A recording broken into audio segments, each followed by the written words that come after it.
انتشر في الآونة الأخيرة بعض حالات الانتحار ما بين الشباب، وتشابهت حالات استخدام أداة في الانتحار، وهي أداة اللي هي حبة الغلة أو حبة فوسفيد الألمنيوم القاتلة. اليوم أتكلم معاكم إن شاء الله عن هذه الحبة وعن أثرها وخطورتها الكبيرة وبتعمل إيه في جسم الإنسان، وإزاي إن إحنا نحاول إن إحنا نستخدم أساليب وقائية لهذه الحبة الخطيرة. البداية إن حبة الغلة أو أقراص الغلة أو أقراص فوسفيد الألمنيوم السامة حبة موجودة في الأسواق، بتستخدم لمكافحة سوسة القمح أو سوسة النخيل الحمراء اللي بتصيب المحاصيل النخيل أشجار النخيل، واللي بيكون لها أثر ضار جدا سوسة النخيل على الاقتصاد الوطني، خاصة لما تهاجم النخيل وتدمره تماما. فبيكون أحد الأنواع العلاج استخدام فوسفيد الألمنيوم اللي هي أقراص الغلة، بتستخدم في مكافحة هذه السوسة. بيتم عمل نقر وحفر في داخل النخلة المصابة، وبيتم وضع هذه الأقراص، وبعدين بيتم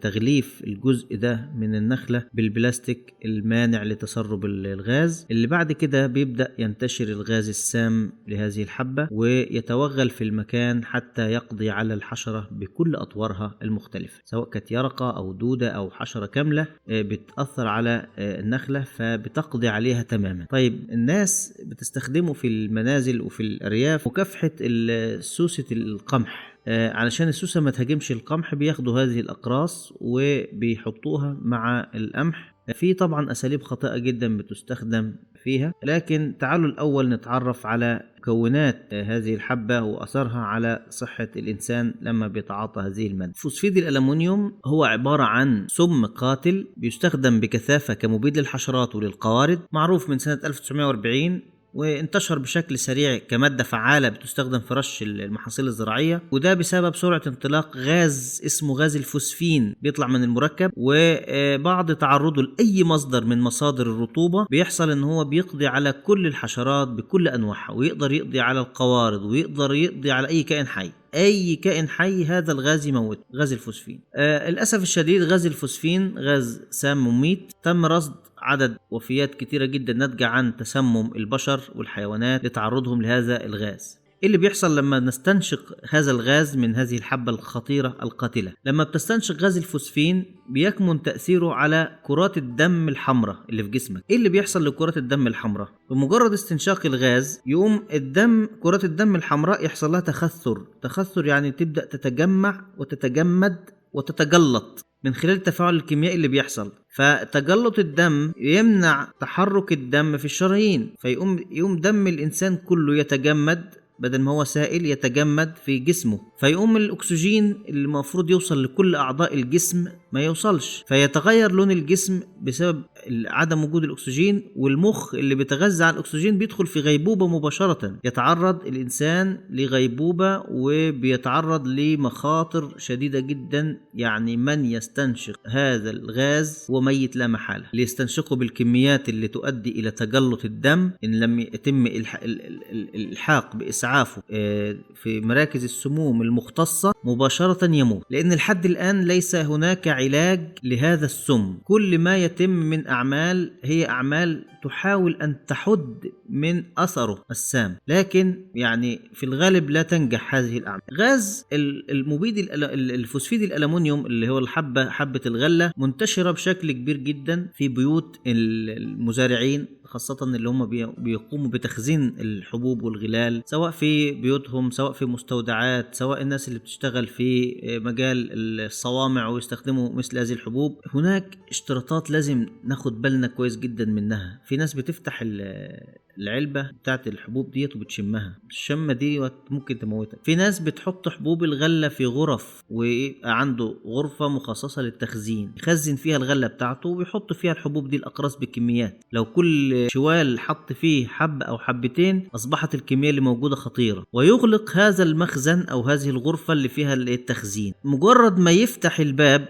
بيشم ريحة الغاز بتكون منتشرة في الغرفة بشكل خطير. إذا تعرض لهذا الغاز وشمه قد يتعرض لنوبات خطيرة جدا تؤدي إلى موته وإلى قتله. طيب في حالة استنشاق الغاز واللي ليه ريحة كريهة جدا زي ريحة البيض الفاسد، بتقوم تظهر أعراض مصاحبة تدريجيا على الشخص اللي مصاب، وبتعتمد على فترة تعرضه للغاز. يعني لو واحد قعد فترة طويلة غير واحد دخل دخلة سريعة وطلع، اللي دخل دخلة سريعة وطلع ممكن يتعرض لأعراض خفيفة أخف شوية، لكن اللي استمر فترة وبيعمل شغل داخل المستودع ده أو داخل الغرفة ديت هيتعرض لمخاطر أكبر.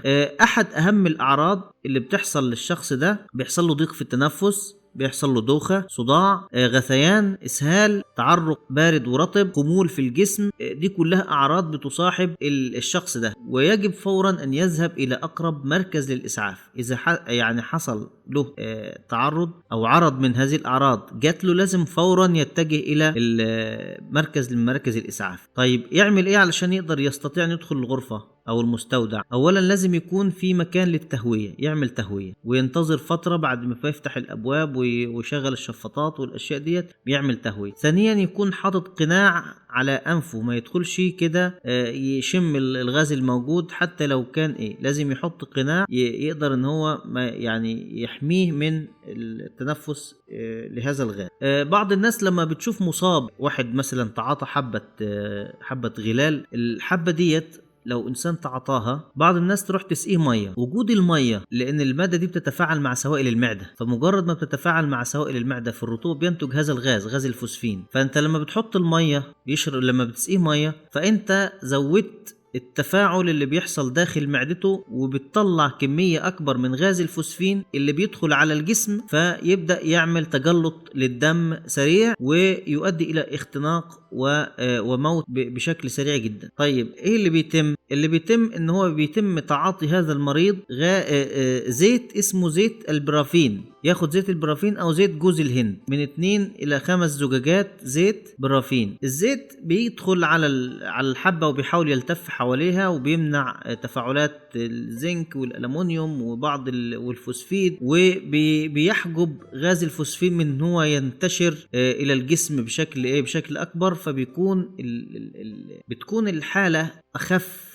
وبياخد بيكربونات صوديوم وريدي عشان يعني تحتوي الحمضية اللي ناتجة عن هذا الغاز السام.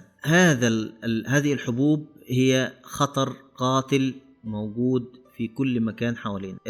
مفروض ان يتم تقنين هذه الحبوب، ما تكونش في متناول ايد الناس، لان هذه الحبوب تحتاج الى خبرة مختصة، ناس خبراء مختصين فاهمين وعارفين يعني ايه حب سامة واثرها وخطورتها على صحة الانسان. ثانيا يتم تحديد وتحجيم استخدامها وتداولها وانتقالها داخل البلاد، وتكون من خلال خبراء مختصين، وما تكونش في ايد الناس، ولا تترك في البيوت على الاطلاق، لانها خطيرة. بالاضافة لخطورتها ايضا لانها وسيلة سهلة للشباب انه يقدر ينتحر من خلالها، لان زي ما قلنا هي خلاص اذا تعاطتها انت ميت، ما فيش علاج ليها، ما فيش علاج لهذا السم. زي الثعبان لما بيقرصك، الثعبان لما بيحط السم بتاعه في جسمك، السم ده بيتفاعل مع الدم وبيعمل عملية تخثر للدم، برضه بيعمل تجلط للدم. فمجرد ما الدم يتجلط خلاص ما عادش فيه سيولة ما عادش فيه أكسجين بيروح للمخ، ما عادش فيه أكسجين بيروح للجسم، جسمك كله هيتشل في لحظات وهتموت في لحظات. وهذا الفوسفين، غاز الفوسفين ده خطير جدا جدا جدا جدا. لذلك أنا أحذر الجميع من التعامل مع هذه الحبة الخطيرة. التعامل معها يكون بحرص شديد، وفي الحالات الضرورية الملحة انك انت تستخدمها، وتستخدمها بعيد في مكان بعيد عن الاطفال، ولما يتبقى معك حبوب ما تتركهاش في البيت. الشباب لما بيقع تحت يعني ضغوط معينة، ممكن في لحظات ضعف يقوم يلجأ الى هذه الحبة للتخلص من الحياة. فاحنا ما نوفرش هذا الخطر حوالينا، وايضا نحاول ان احنا نهتم بصحة اولادنا وبرغباتهم وطلباتهم واحتياجاتهم وحياتهم، بحيث ان احنا يعني نكون يعني خلقين لبيئة جيدة تقدر الناس تعيش فيها بشكل آمن وسليم. الموضوع ده موضوع مهم وخطير جدا جدا جدا. ليك دور في نشر هذه الثقافة وهذه المعرفة للجميع. الناس اللي هم البسطاء اللي ما بيقدروش يقرأوا ولا يكتبوا ولا عندهم تواصل على الانترنت الانترنت، محتاجين ان احنا نسمعهم الكلام ده، محتاجين ان هم يسمعوا الكلام ده. ده دورك انك انت تشغل المعلومات دي وتسمعها لكل الناس على قد ما تقدر. على كل ما تقعد مع حد شغل له الموضوع وخليه يتثقف، يكون عنده معرفة بالمادة الخطيرة ديت. اتمنى ان يكون في تقنين لاستخدامها، وبعد ما عرفنا خطورتها والاعراض بتاعتها وطرق استخدامها، يجب ان احنا نحتاط، لا تبخل على غيرك بنشر هذه المعلومة. اشكركم، السلام عليكم ورحمة الله وبركاته.